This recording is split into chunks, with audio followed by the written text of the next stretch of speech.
You sound great. I was really surprised. Are they plugged in or are they? Yeah, they're plugged in. Oh, good. So, yeah. That's always a little bit better. Okay. Imaginary theme song just happened and we'll get going in 5. Hey, everybody. Welcome to That Dave Long Show. I'm That Dave Long. And let's get right into it today. My guest today, Dr. Bobby Brewer, pastor, author, and international man of mystery. His new book, UFOs, 12 Things Everyone Should Know, is available everywhere on the planet, everywhere online that you can think of. And I was lucky enough to get an advance copy because we are friends, so that we could talk on That Dave Long Show before the official drop, which is Monday, October 10th. You're probably listening to this on that day. But first of all, Bobby, wow. I am really impressed, first of all, that anyone can write a book. So you got me right there. Yeah, well, thanks, man. It was quite a work. I would say it, just the writing process was probably about a year.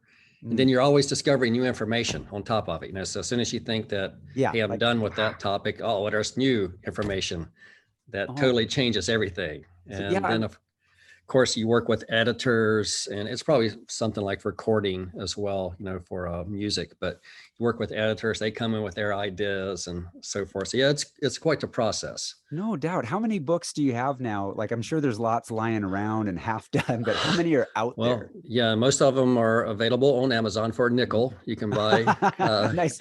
I've got a couple copies of Postmodern Pilgrims up here somewhere. So that was my first one, really. It's called Postmodernism. So I did my doctorate at Phoenix Seminary on church growth within a postmodern context. I kind of just de-eggheaded it. It's good and it stuff. became a book, and somewhat prophetic, actually. Back when I wrote that book, I thought that the things we're seeing now, we wouldn't see in probably like the 2030s. Right. And ironically, one of my better selling ones, and I think you'll appreciate this, but I was a singles pastor as well. I mean, that was one of many hats I wore for a season. I noticed I kept getting asked the same questions over and over. I was like, you know what, I'm just going to write this stuff down. And so that book was called Help, I'm Really Single. And that one's done pretty well. It's still out there and in publication and so forth. And so, yeah, I've done a few. I co-authored a book with Gerald Del Husse, whom I'm sure you remember. It's kind of like a layman's commentary on the book of Ecclesiastes. Yeah, incredible. Yeah, when I rolled into Phoenix in 2001, you had your book, and I could barely put a few sentences together. So that was just impressive to me. So this book is about the UFO community and the way you brought it all together: the church, the Bible, ancient and near-term history, the people, that are standing out in the desert on top of their Volkswagen bus, the scientists, NASA. The way you brought it all together, it piqued my interest. And then you brought it all home in the end. And this is why I like you. This is why you're on That Dave Long Show. Is at the end of the day, I don't want to spoil it for anybody, but you managed to make all of this about Jesus at the end, which is my goal in every conversation, is to try to organically talk to people about that. But man, I was impressed. And so I want to just, before we get into it, there's strong arguments, it's incisive, there's actual spiritual encouragement. Whether you care about church or God or anything, you could read this book and be really interested and inspired. And if you're somebody that loves digging into the Bible, there's a lot of moments that are very deep and challenging. So anyways, the book, ladies and gentlemen, is UFOs, 12 Things Everyone Should Know. If you're a friend of mine, I hate sci-fi. I like to mock everyone that enjoys it.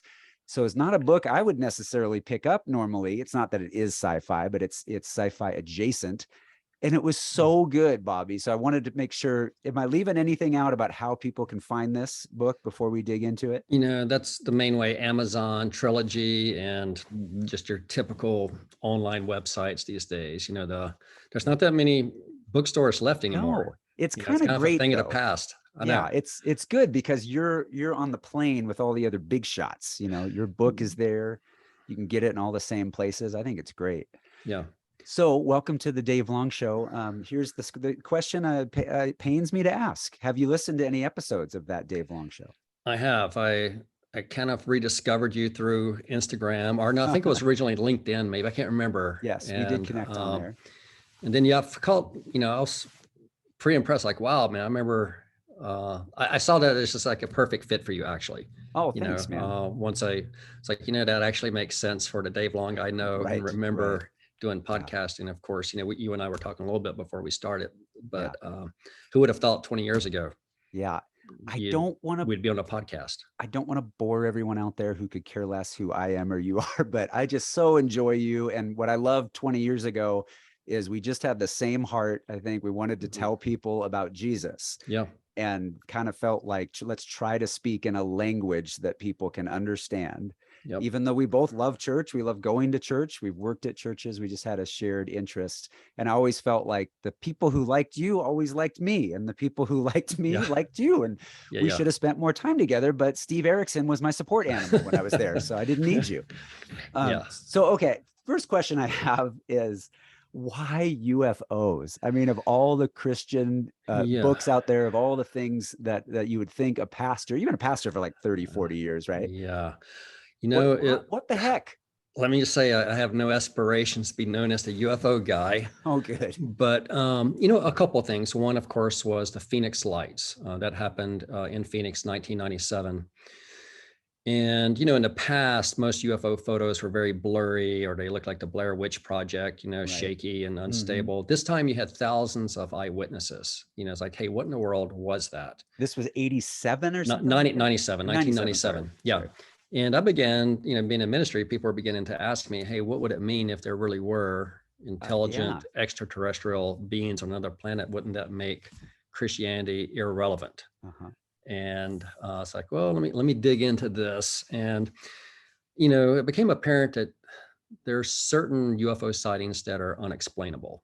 Now, that doesn't mean they're from another planet. It just means they're unexplainable. There's some that can be explained through experimental aircraft. There's what I call close encounter wannabes.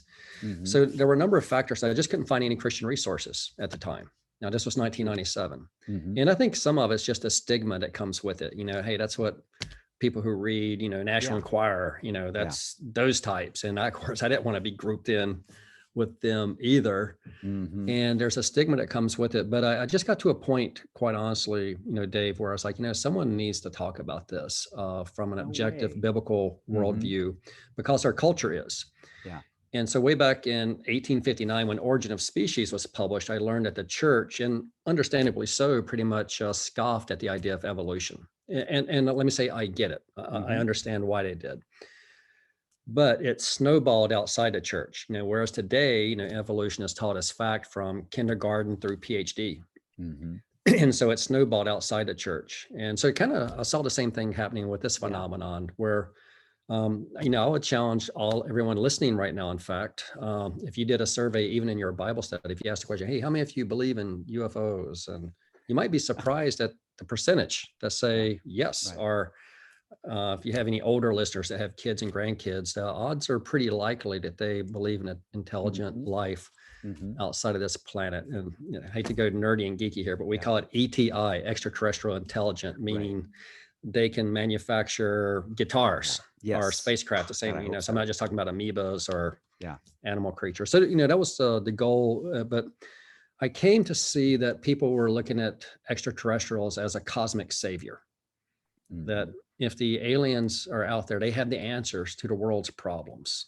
They can bring unity to the planet. And it's like, oh, okay, this is actually a false Christ. I mean, it's actually, if you follow this trail, in fact, long enough on UFOs, normally it leads into the occult or into New Age. So they see the hope of discovering, contact with ETs as being the answer to man's and women's problems in life. And it's like, well, actually, even if you do discover them tomorrow, you're still going to have arguments with your wife. People are still going to run. People are still going to run yellow lights and take parking spots they shouldn't. I mean, it doesn't deal with the heart issue. And so that's I felt like there needed to be something out there that kind of objectively and biblically dealt with this. So, my goal really, Dave, is in some ways is that it can equip the church, and that in some ways it can be a gospel track for people who are into that kind of thing. I could totally see that. And do you feel like, so you're out in the desert in, I don't know what's desert and what suburbs now, I've been away so long. You're in, is it Rio Verde? Well, I live in Fountain Hills by pastor. I'm a Cowboy church pastor now, believe it or not, in Rio Verde, a place called Running Grace Ranch. And is there more Is the setting there, is the vibe in the Southwest even more so, I about think this so. stuff? Yeah, I think I so too. definitely, yeah. Well, one, the Phoenix Lights, it's one of the most famous, what we call in UFO lore. It's one of the most famous events ever. Yeah, it is. For people who are, really into it deep, that Yeah. the Phoenix Lights is going to come up just like Roswell. I mean, sooner Right. or later, it's going to come up in the Mhm. conversation. Up in Snowflake, well, north of me anyway, there's a place called Snowflake, and there Yeah. was an abduction encounter, and by a guy named Travis Walton, That's right. that was Yeah. made into a movie called Fire in Mhm. the Sky. Mhm. I don't know if you happen to remember Bradley Gregg, but he was actually an extra in that Oh, movie, yeah, yeah. believe it or Yes. not. And so yeah, I mean, there's some things like that, Yeah. kind of just show that Arizona has Sedona, of course. And Sedona, you can't go into a gift shop in Sedona without seeing like an Oh, alien man. figurine or I'm not something like 100% that. confident that Sedona isn't run by aliens. Yeah, I think you Yeah. might be right on that one. Yeah. Now, this is an audio podcast. So should I tell the listeners that you're wearing a tinfoil hat right now with Well, antennas to no, I push? mean, Or we we can, just leave that to the imagination? I do have for an extra donation, I will, craft my own and send to you. Oh, thank you so much.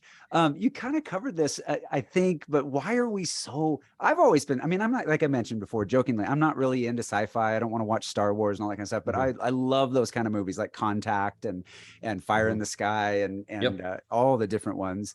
What's a more personal, like you touched on, we're looking for peace, we're looking for them to, solve global warming. What are some of the personal reasons people are drawn to this movement? Yeah, I think it's just we all love a good mystery, for Mm-hmm. one. We want to be in the know, of what's going on. And whenever there's a mystery, we want to get to the bottom of it. And some Mm-hmm. of us just have what I would call different hooks Yeah. that bait us into, mysteries. Right. And no, I'm a little older than you, but like my mom, every Sunday night, she would watch two television programs, Mhm. Charles Stanley and then Columbo. Uh-huh. And hey, what's the bottom? What's this all about? This Mhm. isn't adding up. So I Mhm. think there's a part of that, but I think it's that hunger, Yeah. as the famous French philosopher Blaise Pascal talked about. He kind of introduced that idea of a God-shaped vacuum. And Mhm. so people, we're created in God's image. We're meant to be in relationship with God. And of course, sin separates us from God, but people are trying to fill it, through relationships, through fame, Yeah. through fortune, through aliens. I mean, there's just a number of our social justice causes. I mean, we know that something's missing. Mhm. And well, the answer, of course, is Jesus ultimately. But people are trying to put that square peg into a round hole. I love what you did with this book. The book is UFOs, 12 Things Everyone Should Know. I read it in two sittings, Bobby. The first day I was working on my car and I would read it while I was waiting for something to unrust and it didn't go well. Next day I just sat down, read the whole thing. The way you wrote it for just for the egghead and for the the common person to read it, it was awesome. I don't want to give away the ending part. When I was prepping for this interview, I didn't want to give away the ending of this superb book, but I think the charm in reading it is as a follower of Jesus, I'm reading it and I'm like, where is he going with this? Are we going to end holding hands around a pyramid waiting for a spaceship? Is he going to tell us we're all a bunch of dummies and get back to church? But so I'm going to ask you some questions along that, but I don't want to spoil it. Maybe you don't care.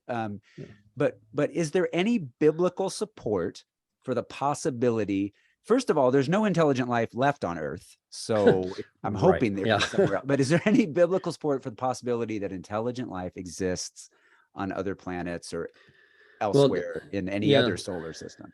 Well, to split hairs, the key is the word Thank you. on other planets. Uh-huh. All right. So we know there's intelligent life out there. Ephesians 6, principalities, powers. In fact, the way Paul would describe it, we're at a great disadvantage without the armor of God, because of these entities. There's some people who would say that, the morning stars described in the book of Job and the sons of God, there are also beings. We know there's the four living creatures, there's cherubim and seraphim. I mean, God's very creative. So we know that there's other beings out there for certain. Whether or not there's biological beings, that's where it gets kind of nerdy, that are out there living on another planet in another galaxy that are generating radio waves and manufacturing spacecraft. There's no biblical support for that. Yeah. Now, if they do exist, God created them too. Genesis Right. 1:1. In the beginning, God created the heavens and the earth. So if they do exist, God is their creator. Yeah. Um, what we do see from the Bible, though, is there's a earthlings need Jesus. So what we see from the Bible, we know that we have the distinction of being created in God's image Mhm. and to be in relationship with God. And the focus of scriptures is, of course, even the Great Commission, go into the ends of the earth for the sake of redemption, right? Mhm. But there's simply no evidence. Now, of course, people say, well, that's an argument from silence just because it's not saying Right. there's none. That doesn't mean that they're not out there. And I Right. get that. I'm just saying to answer your question, there's no Yeah. biblical evidence to Yeah. suggest that. Would it surprise me? Actually, personally, Dave, I wouldn't be shocked by it. I'm in the same boat. Yeah. Could be like a Chronicles of Narnia type thing. And, Mhm. one thing I discovered, during the research for this book that I was pleasantly surprised by was C.S. Lewis. He Mhm. kind of couched the philosophy or the idea that perhaps if they are out there, the reason there's such a vastness is because they need to be quarantined from sin, Mhm.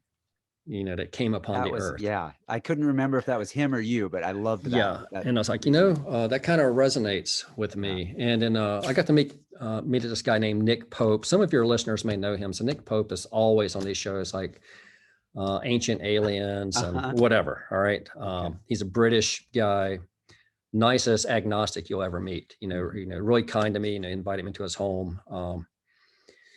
And I presented that kind of C.S. Lewis, I think, with him being British, and that seemed to resonate with him a little bit. It's like, well, Yeah. if they are out there, perhaps it's as, your It's fellow great. countryman, C.S. Yeah. Lewis said, that maybe it's to quarantine the sin virus from spreading into other parts of the galaxy. That struck me. We are so sinful, and not everybody listening is going to buy that, but I know it's true that our sin is so, we love it so much that we would take it to another civilization if we could. That's how messed up we are. We are, people talk about, like Elon Musk is recently talking about trying to do civilizations on the moon and perhaps He's on Mars. next week on the Dave Long Oh, show. awesome, man. Bummer, man. Yeah.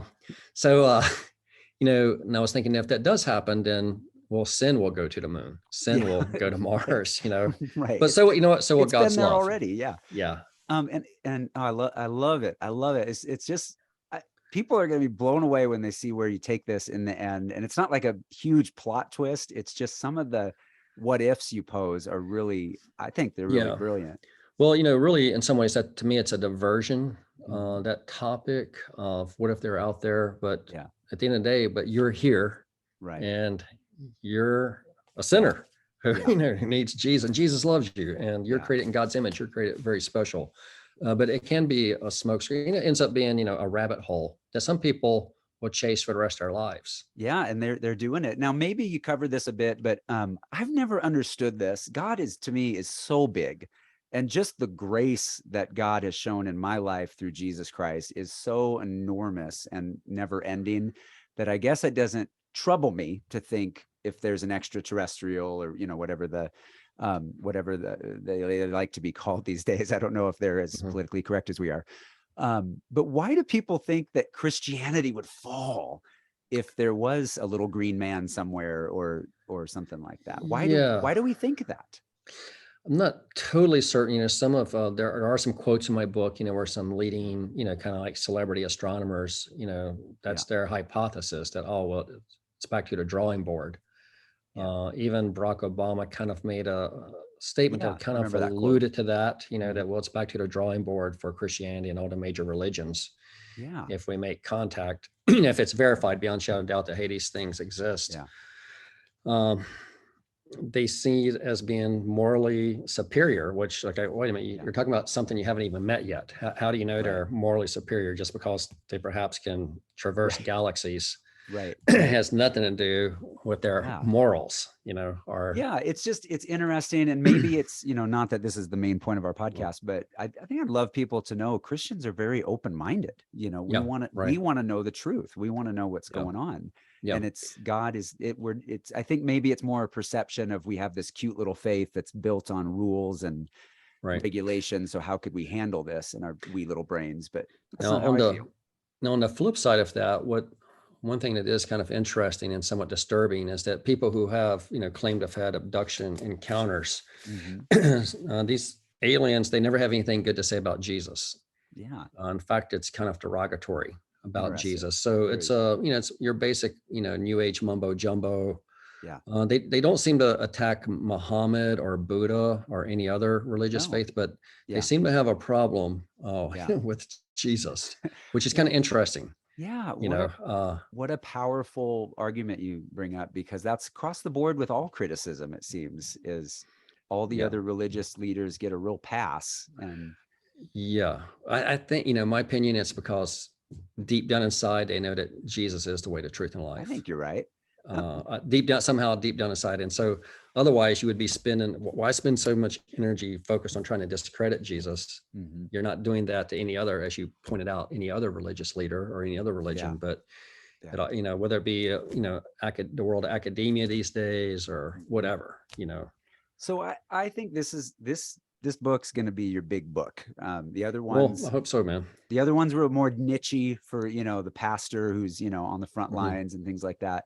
And are you worried about becoming the UFO guy? Do you embrace it? Does your church, I know you got some weird horse hippie church out there in the desert, but does people look at you like, oh man, what's Pastor Bobby up to now? Like, I've gotten some of that, and I knew that was coming with it, but I feel like, you know what, I'm going to kind of take one for the team here. I want to provide a resource. Good for you. Good for you. I wouldn't say that I would embrace. Pastors aren't abused enough. You should have a big target on you.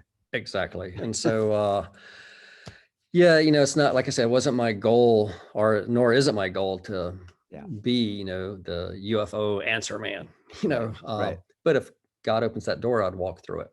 Yeah. My calling is to be a pastor, and that's my first and foremost. But awesome. If a part of that includes this, then I'm fine with that. Now, I think you took a swing at this topic about 15 years ago with a shorter book. Yeah. But was there something unique about 2022 or the pandemic or anything that really made you like, I'm going to really flesh this out? Or why are we getting it now? So about 15 years ago, approximately, I did an article for the Christian Research Journal.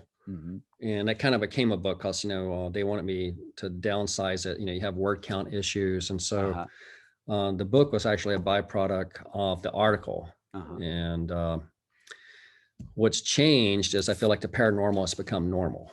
Yeah. And so I'll give you an example. I got to participate on a lot of trips where, we planted churches from, the Himalayan mountains of Nepal to the Andes mountains of Peru. So I would naturally, my downtime would watch shows like, Travel Channel. It was once known for programs like Globe Tracker, Lonely Planet, Samantha Brown, Tony late Anthony Bourdain.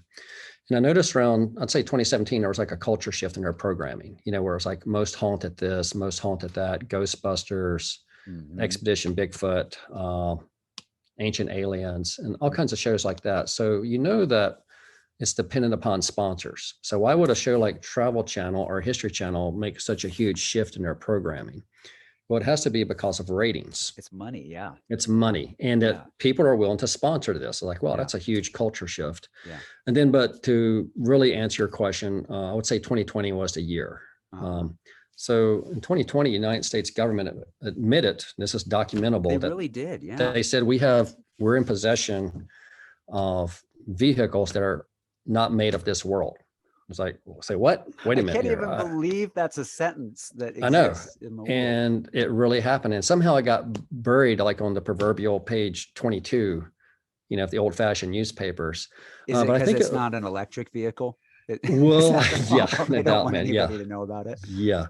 I think it was because in 2020, you've probably noticed this, and I'm sure your listeners have too, but it seems like the media here in the States, we focus on one topic for about 18 months, Russian collusion or I don't know, whatever, it just goes on forever. Yeah. There's actually a lot of other things happening in the world. There are things happening. Yeah. Yeah. And so in 2020, of course, the focus was on racial tensions, the election, and of course, COVID-19. Yeah. So surprisingly, they kind of dodged a bullet in a way. The government, they kind of just there. Yeah. They just put it out there. Yeah. And the idea, and I believe this to be true from some other ufologists or whatever, is that we're being conditioned to accept it.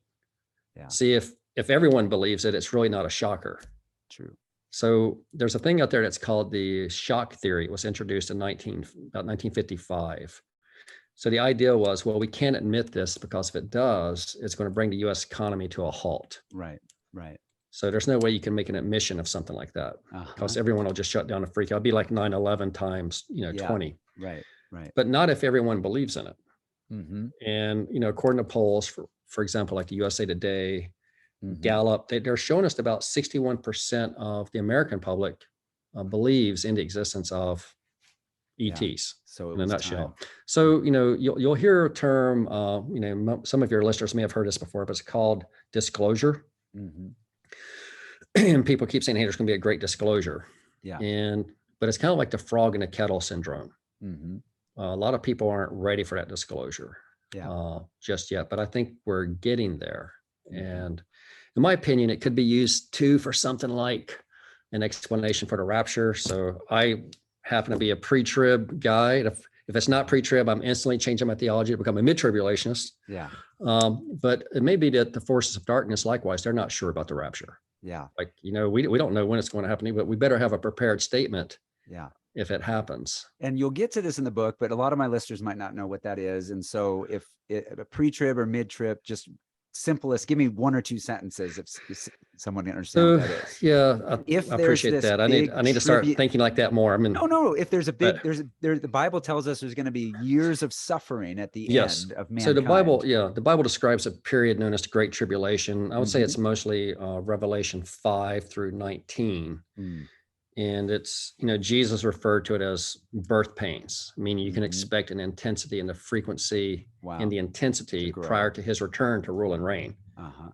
So, back in Matthew 24, the disciples ask, hey, when are you coming back? Basically, and he surprisingly answers the question with some information that's kind of shocking, earthquakes, wars, and rumors of wars. And John received some additional revelation. So anyways, that being said, there's a belief that there will be an event known as the rapture. It's based out of 1 Thessalonians 4, where the church will kind of the way the Hebrews were finally taken out, that the Christians will be taken out prior to this to meet the Lord in the twinkling of an eye in the air.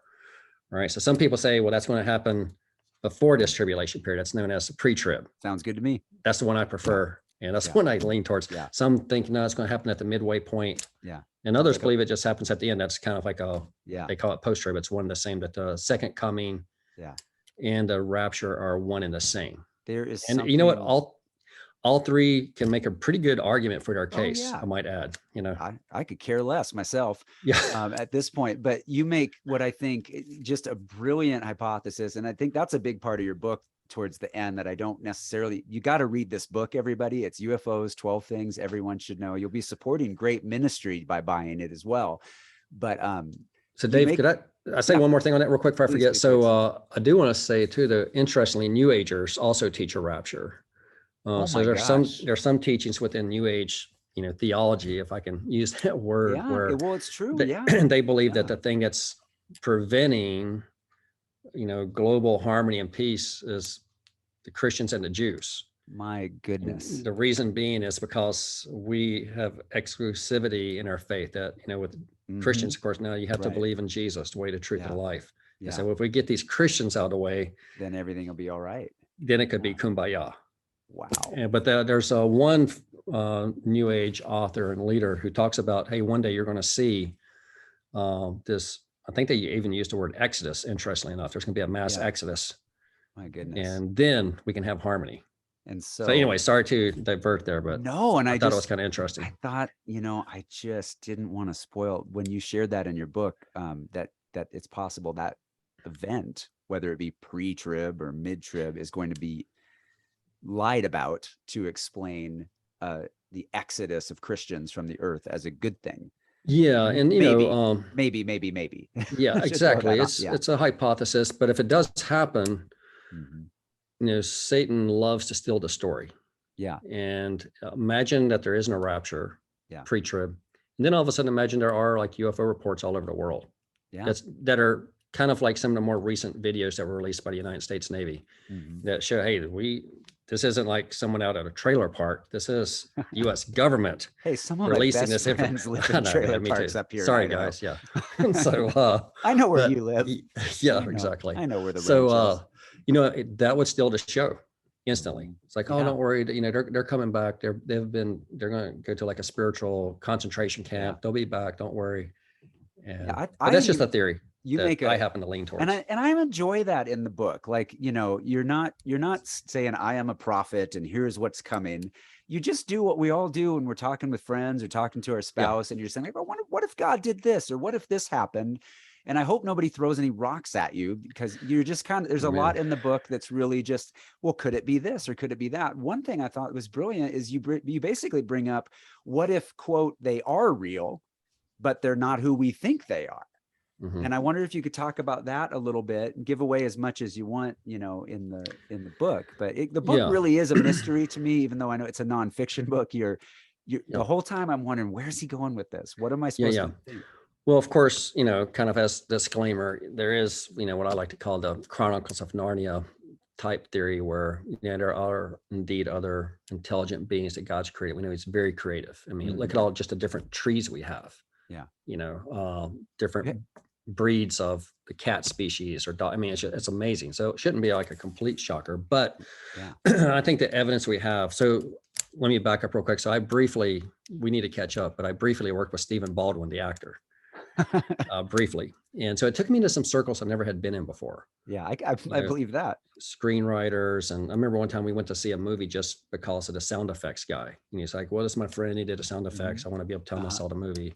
Yeah. And during that time, there was a screenwriter who made this comment. He goes, well, you know, characters are defined by their actions, not what they believe. And you know, that's like a no-brainer, but for me, it was like an epiphany. It's like, interesting. Actually, that could be said of all of us. Yeah. I mean, you can say you're a Christian or you can say you're this, but really we're defined by our actions. And so the actions of these extraterrestrials are very malicious. People who, so my theory is that they're fallen angels, evil spirits. We know that the end times will be characterized by deception. And so based upon, in fact, if you remove the spaceship factor from the UFO phenomenon, it's often like a haunted house. Things are appearing and disappearing at will.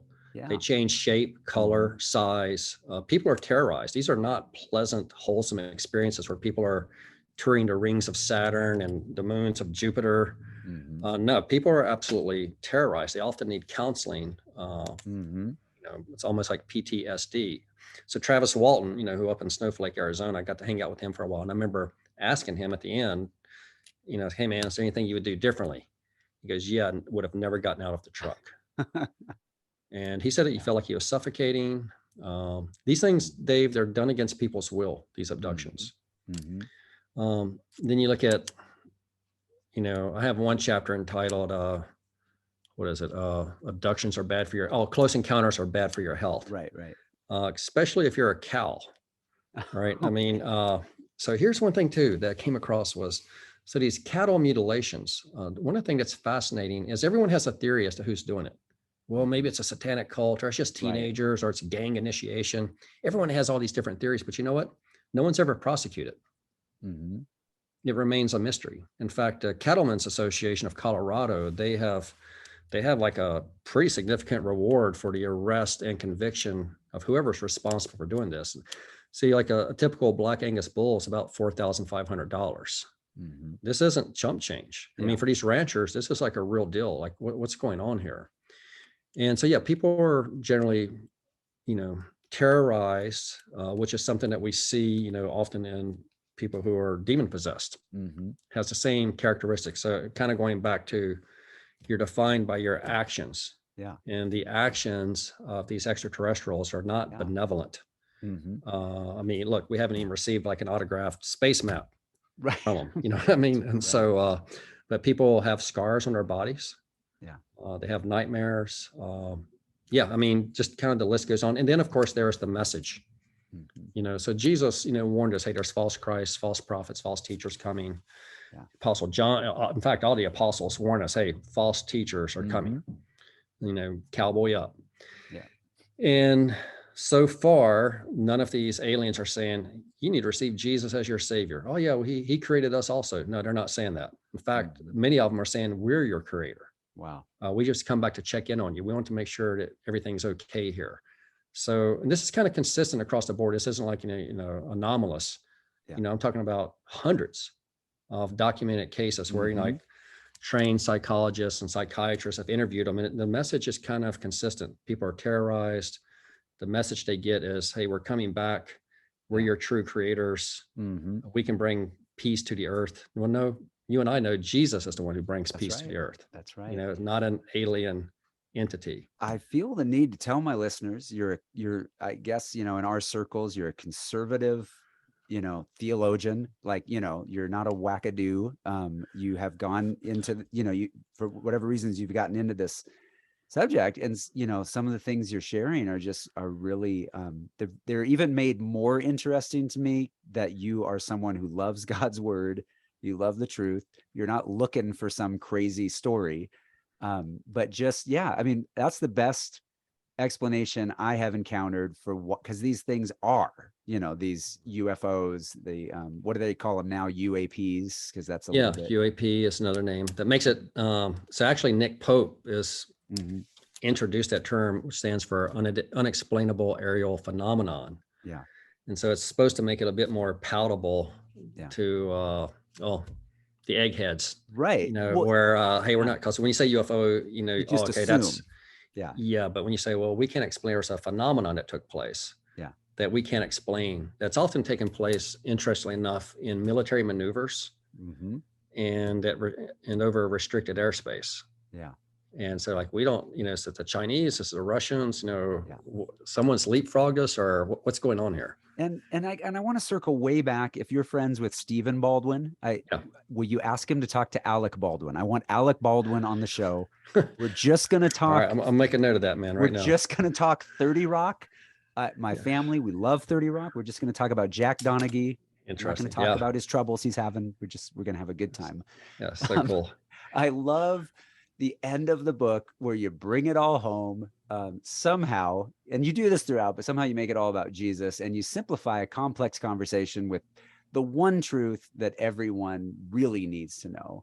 And I think we struggle with communicating the simple gospel of Jesus to our postmodern world in 2022. And so you've taken us to outer space and back. You've given us all kinds of things in your book to think about. The book is 12 UFOs, 12 Things Everyone Should Know. Could you tell my listeners who Jesus is and why they still need him in their life? Yeah, absolutely. Thank you. Yeah. So, most of us have felt and noticed, something missing in our life, and we feel this tension, and it's, in a nutshell, it's sin. Because God's holy, we've been separated from him. And most of us sense this. So indeed, we try to fill it, through maybe social justice or good deeds or religion or a number of things, UFOs, a hobby. But ultimately it's Jesus. He is that vacuum that's missing in our life. And he gives us the opportunity to be in relationship with him. So the great thing about Jesus is he's done the work for us. So religion, you can pick any religion right now. Just imagine one. Religion is about having to do certain things to acquire God's favor for a better afterlife, or even a do-over. If you're, perhaps, in the Eastern religions, you get like a spiritual mulligan. Yeah. And with Jesus, it's done, D-O-N-E. He did the work on the cross for us. He's already paid the price for our sins, and he loves us. And so the way I like to explain it, Dave, is like a gift card. Companies love gift cards. Now, I'll tell you why. It's already been paid for. They have already got their money. And you may not like that gift card. You may forget it. It may expire, but it's already been paid for. Yeah. And that's the way our sins are. Jesus has already paid for our sins. Now, the question is, do you want to be redeemed? Which is simply asking Jesus, because he's God, Jesus alone has the qualifications to offer forgiveness and everlasting life. He alone, no human can offer forgiveness and everlasting life. And Jesus has the credentials, the prophecies, the life he lived, plus he rose from the dead on the third day, showing also that he's got authority over death. See, sin, of course, as you know, is the consequence. Death is the consequence of sin, ultimately, physical death. So Jesus shows, one, I've also got authority over death itself. That's what everyone ultimately fears. That's why we take vitamins. That's why we go to the gym. That's why we go to the doctor. It's that fear of the afterlife. But with Jesus, you don't really have to fear the afterlife. John 3:16 famously says, I grew up with the New King James Version. So, God so loved the world, he gave his only begotten son, that whoever believes in him should not perish, meaning a physical death, but also going to hell, but have everlasting life. And I kind of like the word everlasting because it means to have a beginning and no end. Wow. And so you don't have to worry about, we're created for his workmanship, of course, but you couldn't work your way to heaven anyway. And, for some of your listeners who maybe, are a little deeper into the Bible, there's always covenants. A covenant was conditional. Now, some of them were unconditional, like, when God makes the covenant with Noah, hey, I'll never again destroy the world by water. Then here's the sign, the rainbow. The Mosaic covenant, of course, was conditional, meaning, hey, you do these things, it'll go well for you. I'll fight your battles for you. I'll make sure you got plenty of food. And that was conditional, but you do this and I do that. The great thing about this new covenant is it's unconditional. Unconditional covenants are the best because God says, you know what, I'm going to take care of everything. Wow. And at the communion, of course, what we call the Last Supper, Jesus introduces this new covenant, and the sign in that case, of course, is communion, because they always come with a sign. A covenant does. So yeah, that's it in a nutshell, that Jesus loves you, wants to be in a relationship with you forever. And thank you so much. I love how it's weaved through the book. This is one of the reasons I think it'd be really great if somebody bought a number of copies of your book and just shared it with people as they ran into people, who are drawn to that discussion or just like a good read. Yeah, I appreciate that. I think, you'd be surprised that your kids and grandkids have probably already been introduced to this. And like I said, I think at the beginning, I think you'd be surprised at how many people, even in your Bible studies, have maybe had a UFO sighting. They've seen one. They've seen something that they can't explain. That doesn't mean that it's a spaceship. It's like, what world was that? Yeah, we all have. Yeah, and they're being indoctrinated, through media. That, it's almost like evolution. Oh yeah, it's just, they're out there. Yeah. Okay, and so I think, give them out by the case, like gospel trucks. Well, and I appreciate, listeners, Bobby's not trying to make any money here being on that Dave Long show, but we are in something like, I don't know, I think it's 19 countries now, and not all the states. I don't know what some of the states have against me, but we're in 39 states. Like, let's buy some books when this thing drops, and let's show some love, and let's hand them out to some people. Well, I appreciate that. What is the, I got to ask you, what is the weirdest, or some of, the weirdest things conversations you had, people you met, don't throw anybody under the bus if you don't want to, but this could not have been with your research, could not have been without some interesting moments every once in a while. It does. I mean, I don't know how to say it, but yeah, I mean, you meet there's weirdos everywhere. Yeah. You're going to meet some fruitcakes out there. Yeah. Right. I mean, it just kind of comes with the territory. It's par for the course, as the idiom goes. But you meet some people who who are just looking for someone to talk to, some people who are like, hey, this happened to me. And it's really kind of fascinating. I'd have to say the abduction thing was really weird. And I won't go into it right now, but the thing that was so weird about it to me was, it seems like, if you were a spiritual Columbo, it seems like they want to learn how to reproduce humans. I mean, because of the experiments that are done on, the reproductive organs, sexual organs, might as well say it. That's just weird, and it goes back to the character thing. It's like, man, that's like really weird. And so I did interview this one guy from, it's called MUFON, which stands for the Mutual UFO Network. And it's actually a nonprofit. I just learned about them. I'd heard about them in the past, but they go out and they do field research. So they have like a matrix. Let's say a UFO report comes in. So they kind of have this matrix, this algorithm they go through. If it clears it, then this guy would actually go out and interview them. And he said that some of the weirdest stuff he's starting to hear is that basically people are being raped. That was his words, not mine. Yeah, right. So it was kind of creepy, you just kind of get that creepy feeling. And then you have people telling you, I even had a person that I trust, they're a believer. And they said, yeah, this happened to me. Yeah, keep it PG-13, but said this happened to me postmenopausal. I knew I shouldn't be having these issues with my body at this stage of life. Oh my goodness. But it was, she of course had been abducted. Yeah.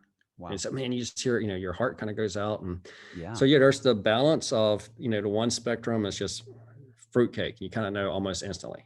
Yeah. God bless them. But this, they need attention or and then others are like, that's the craziest thing I ever heard, but I don't think this person's lying to me. Yeah. I think they really had this experience. I don't think it was a being from another planet. I think it was spiritual. Yeah. We see this, of course, with demonic possession, that remember that's the case where the father brings his son to the disciples and he goes, it tries to drown him. It's trying to throw him into the fire. And it's destructive. There's the case, I think in Mark 5, where the guy who's possessed, he's living in a cemetery. He's like obsessed with death. And we're told that he's cutting himself, so whenever people, way before Nirvana, way before Nirvana. Isn't that interesting?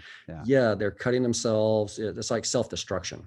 I would say the same thing with, any addiction in some cases. I mean, we know it's the work of the enemy because that's what the Bible, the evidence that we have in the Bible shows us that if these things are in control of your life, you're on a path of self-destruction.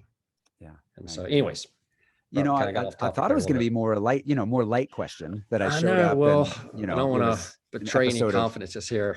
Yeah. I know that was a little heavy, but I mean, there's just all kinds of stuff out there, and it was, in some ways fun, and some of it's kind of comical. Yeah. There's, even while you're talking to someone, I was like, I know this is the craziest thing I ever heard. And right.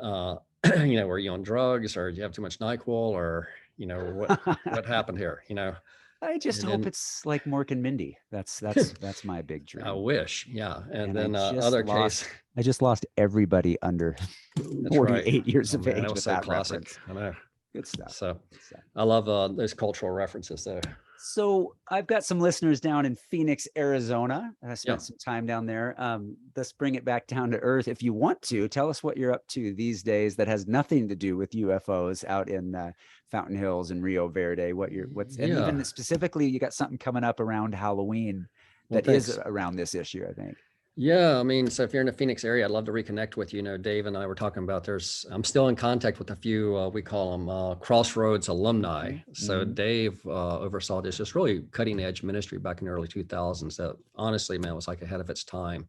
Lots of people influenced by it. And to this day, people still chat about it. So I started in June pastoring a cowboy church in Rio Verde. It's a ranch that uses equine therapy. So it's a sanctuary for horses originally. So we have the Salt River and the Verde River out here. And if the wild horses get captured, if they can't find sanctuary, they get slaughtered. Oh my gosh. So it depends on who captures them. And so originally I started bringing them to the ranch, and the owners, their names are Chris and Amanda Moore, began to use what's known as equine therapy. So equine therapy is when you use a horse to help someone through PTSD. And they started bringing foster kids out. It's like, hey, you know what? We're going to put those cell phones away for a while. We're just going to teach you how to be a cowboy and a cowgirl. And we're going to teach you how to ride. We're going to teach you how to clean out a stall. And the kids absolutely love it. And, a lot of kids from the city, they've never been out to it. I mean, it's a true working ranch. So this isn't like, Westworld or Rawhide it's a true working ranch with about 80 heads of livestock, mostly horses. Some of the horses are injured and we seek to nurse them to life. And some people, Dave, believe it or not, drop horses off. Wow. They just show up and they just show up. When I was a kid, that happened at my grandma's house. It'd just be like a box of kittens because they knew my grandma would take care of them, and she would. And so somehow my grandma developed this reputation. Oh, wait, if you got a cat you don't want, just take it. Grandma's, But that's happened sometimes with you horses. Heard cats as a pastor. You heard cats as a pastor. I'm already experienced to some degree. And so we basically use the horses. We love them back to life, but also the people in the process. And so in recent times, we've even had some firefighters and some police officers come out. Awesome. And so I'll share this with you. It's fascinating. The horses, there's a expression we have that you can't lie to a horse. Like if I asked you, hey man, how are you doing? You said good when really you weren't. Yeah. The horse would know. The horse would know your Yeah. body language, your intonation, your facial expressions. They can read you. Mm-hmm. And a horse actually picks out the kid most of the time. Wow. And so if a kid's really introverted, 9 times out of 10, he's going to get matched up with a really shy horse. Yeah. We even had one case, one of my favorite stories, this kid who was kind of a practical joker. And the horse he was assigned to, that horse actually picked up a garden hose that was running with water and started spraying him. Like, well, yeah, see, exactly. That's what you do all the, you know what I mean? You're a practical joker. No, horse is playing a joke on you. How you like, you know what I mean? So it's really fascinating. But I think there's just something about being outdoors, being in nature, being around, you know, these animals. And it's kind of like, you know, you bless each other. So we have a cowboy church. And so the church, it's got a country Western worship style, probably not as polished as your typical sounds good to me experience. You know what I mean? And so we're okay with that. Yeah. And do live teaching. And so, yeah, we're just trying, you know, in Rio Verde, it's a small town. There's not that many people out there, but we figure, hey, we've got a ranch. Why don't we just do church? I love it. Cowboy church, you know? I love it. And so not to confuse anyone who's, you know, in Cairo, but you're the pastor of Reigning Grace Ranch Church. Correct. And it's not a side hustle to another church. This is where you're serving That's God, it. right? Yeah. That's amazing. It's a ranch and it's a true cowboy church. And we really mean it when we say, come as you are. I love it. So one of the things I like is that some of the volunteers on Sunday, they come in straight after working in the stalls, or we have some sheep and goats too. They just done their chores, so to speak, and they come on into church. And so, you know, originally in the United States, that's why the 11 o'clock hour was established, was because we were an agrarian culture back then. And it's like, well, after we milk the cows and feed the horses, then we can go to church. And so, and instead of metaphorically bringing all our crap to church, you're literally walking. Oh man, I'm going to pray that's tweet worthy right there. I'm going to use that. So what are you doing on October 29th? Because it's right around Halloween and you've got something. So October 29th, we're having a harvest festival.